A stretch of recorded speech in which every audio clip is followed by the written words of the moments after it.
ರಾಜ್ಯದಲ್ಲಿ ಮುಂಗಾರು ಪ್ರವೇಶ ಆಗಿದ್ರೂ ಕೂಡ ಕಾವೇರಿ ಜಲನಯನ ಪ್ರದೇಶದಲ್ಲಿ ಏನು ಮುಂಗಾರು ಪ್ರಾರಂಭವಾಗಲು ವಿಳಂಬ ಆಗ್ತಾ ಇದ್ರೆ ಆ ನಿಟ್ಟಿನಲ್ಲಿ KRS ಅಣೆಕಟ್ಟೆ ಈಗ ನೀರಿಲ್ಲದೆ ಬರಿದಾಗ್ತಾ ಇರುವಂಥದ್ದು. ಈಗ ನಾನು ನಿಮಗೆ ದೃಶ್ಯದಲ್ಲಿ ತೋರಿಸ್ತಾ ಇದ್ದೀನಿ.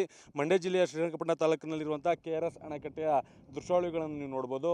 ಏನಂತಂದರೆ ಏನು ಕಾವೇರಿ ಜಲನಯನ ಪ್ರದೇಶದಲ್ಲಿ ಮಳೆ ಆಗದೇ ಇರುವ ಕಾರಣ, ಏನು ಮುಂಗಾರು ಪ್ರಾರಂಭ ಆಗದೇ ಇರೋ ಕಾರಣ ಏನು KRS ಅಣೆಕಟ್ಟೆ ಈಗ ಬರಿದಾದಂತೆ ಕಾಣ್ತಾ ಇರುವಂಥದ್ದು.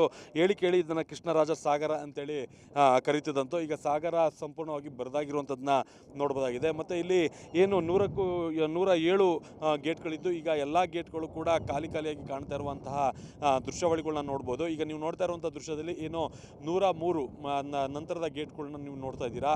ಎಲ್ಲವೂ ಕೂಡ ಬರಿದಾಗಿ ಖಾಲಿ ಬಂಡೆಗಳು ಕಾಣ್ತಿರುವಂಥದ್ದು, ನೀರಿಲ್ಲದೆ ಬಣಗುಡುತ್ತಿರುವಂತಹ KRS ಅಣೆಕಟ್ಟೆಯನ್ನು ನೀವು ನೋಡ್ತಾ ಇರುವಂಥದ್ದು.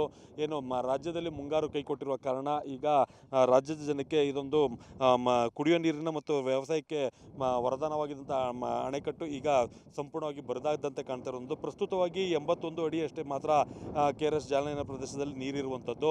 ಏನು ಜೂನ್ ತಿಂಗಳಲ್ಲಿ ತಮಿಳುನಾಡಿಗೂ ಕೂಡ 9 TMC ನೀರನ್ನು ಕೊಡಬೇಕು, ಅದು ಕೂಡ ರಾಜ್ಯ ಸರ್ಕಾರಕ್ಕೆ ಈಗ ಕಗ್ಗಂಟಾಗುವ ಪರಿಸ್ಥಿತಿ ಎದುರಾಗುವಂಥದ್ದು. ಯಾಕೆಂತಂದರೆ ವಾಡಿಕೆಯಂತೆ ಅವ್ರಿಗೂ ಕೂಡ ನೀರನ್ನು ಕೊಡಬೇಕಾಗುತ್ತೆ. ಸದ್ಯದ ಜಲಾಶಯದಲ್ಲಿ ಈಗ ಏನು 11 TMC ನೀರು ಶೇಖರಣೆ ಆಗಿದೆ. ಇದರಲ್ಲಿ 5ರಿಂದ 6 TMC ಡಿಸ್ಟೋರೇಜ್, ಅಂದರೆ ಆ ನೀರನ್ನು ಬಳಕೆ ಮಾಡಲಿಕ್ಕಾಗಲ್ಲ. ಯಾಕೆಂದರೆ ಡ್ಯಾಮ್ನ ಸೇಫ್ಟಿಯಿಂದಾಗಿ ಆ ಒಂದು ನೀರನ್ನು ಅದೇ ರೀತಿ ಸ್ಟೋರೇಜ್ನಾಗಿ ಇಡಬೇಕಾಗುತ್ತೆ. ಈಗ ನೀವು ದೃಶ್ಯದಲ್ಲಿ ನೋಡ್ತಾ ಇದ್ದೀರಾ, ಈಗೇನು 107 ಅಡಿ 107ನ ಗೇಟ್ ಏನು ನೋಡ್ತಾ ಇದ್ದೀರಾ, ಅದರ ಪಕ್ಕದಲ್ಲಿ ಕಾಣ್ತಾ ಇರುವಂಥದ್ದು 80+ ಗೇಟು. ಆ ಒಂದು ಗೇಟ್ನಲ್ಲಿ ಈಗ ನೀರು ಹೋಗ್ತಾ ಇರುವಂಥದ್ದು. ಜೊತೆಗೆ ಈಗ ರೈತರಿಗೆ ಬೆಳಗ್ಗೆ ನೀರಿಲ್ಲದ ಸಂಕಷ್ಟ ಎದುರಾದರೆ ಮಹಾನಗರಗಳಿಗೆ ಪೂರೈಕೆ ಮಾಡ್ತಿದ್ದಂತಹ KRS ಅಣೆಕಟ್ಟಿಂದ ನೀರು ಪೂರೈಕೆ ಮಾಡ್ತಿದ್ದು ಅದಕ್ಕೂ ಕೂಡ ಕಗ್ಗಂಟಾಗುವಂಥ ಸಂಕಷ್ಟ ಎದುರಾಗುವಂಥ ಪರಿಸ್ಥಿತಿ ತಂದಿರುವಂಥದ್ದು. ಜೊತೆಗೆ ತಮಿಳುನಾಡಿಗೂ ಕೂಡ ನೀರು ಬಿಡಬೇಕಾದಂಥ ಪರಿಸ್ಥಿತಿ ರಾಜ್ಯ ಸರ್ಕಾರಕ್ಕೆ ಬರುವಂಥದ್ದು. ಒಟ್ಟಾರೆ ಹೇಳೋದಾದರೆ KRS ಅಣೆಕಟ್ಟೆಯಲ್ಲಿ ಈಗ ನೀರಿನ ಮಟ್ಟ ಕುಸಿತಾ ಇರೋದ್ರಿಂದ ರಾಜ್ಯದಲ್ಲಿ ಅಂದರೆ ಮಹಾನಗರಗಳಿಗೆ ನೀರಿನ ಕೊರತೆ ಆಗುವ ಸಾಧ್ಯತೆ ಇದೆ. ಹಾಗಾಗಿ ಎಚ್ಚರಿಕೆಯಿಂದ ನೀರನ್ನ ಬಳಕೆ ಮಾಡಬೇಕು. ಜೊತೆಗೆ ಮುಂಗಾರು ಪ್ರಾರಂಭವಾದರೆ ಮಾತ್ರ KRS ಅಣೆಕಟ್ಟೆ ತುಂಬುವಂಥದ್ದು. ಪ್ರವೀಣ್ ಕುಮಾರ್ ಜಿಟಿ, KRS.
ಫ್ರೇಮ್ ತಗೋಬೇಕು ಬಾರಲ್ಲ.